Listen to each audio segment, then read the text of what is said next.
What made you decide to become a firefighter?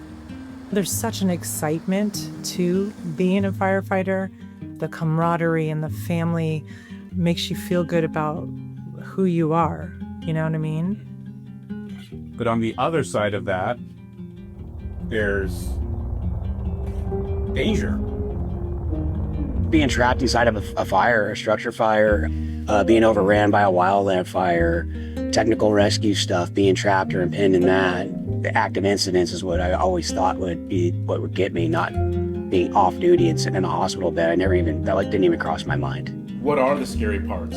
Just being told you've got cancer.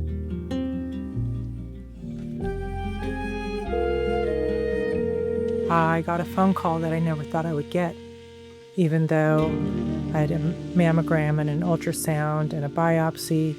You never think it's going to happen to you. It was one of those things where I'd said it would never happen to me. I was maybe even a little careless throughout my career as far as taking my BA off what I shouldn't have. Starting out at 18 as a young firefighter, I did things a lot differently back then. We did as a department, as a culture.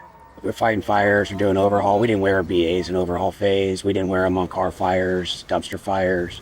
Your turnout's full of smoke, and the more weathered they were in your helmet, the more it showed that you were active in firefighting, and it's kind of a badge of honor.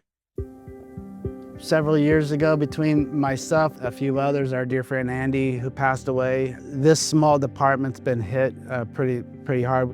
We have decided to lean in and really try and change our culture a lot.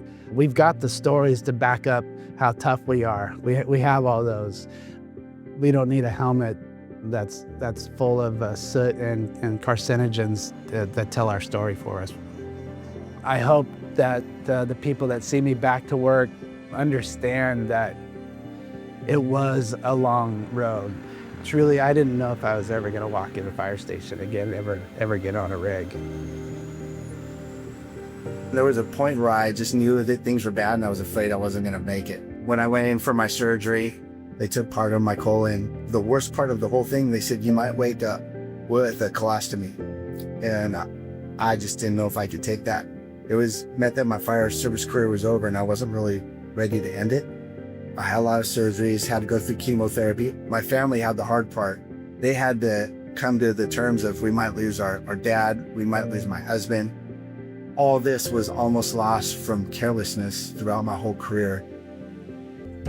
Sitting in that hospital bed and you can't swallow and you've lost 55 pounds and you're looking at the ceiling wondering if you're going to die while you're laying in your bed, and you got kids and a wife sitting there watching you. That's when everything comes to the forefront of your mind, and it's too late by then. The numbers up on the board, it's pretty staggering to see how many firefighters were losing to line of duty deaths due to cancer, the #1 leading cause. So my hope is that we can reduce that number and retire healthy and do our job safely and go back home to our families. Because we love our job so much, it's just what we signed up to do. But at the same time, we signed up to be a mom, a dad, a spouse. And at the end of the day, we want to go home. Wear your gear, clean yourself. That's what we want to do.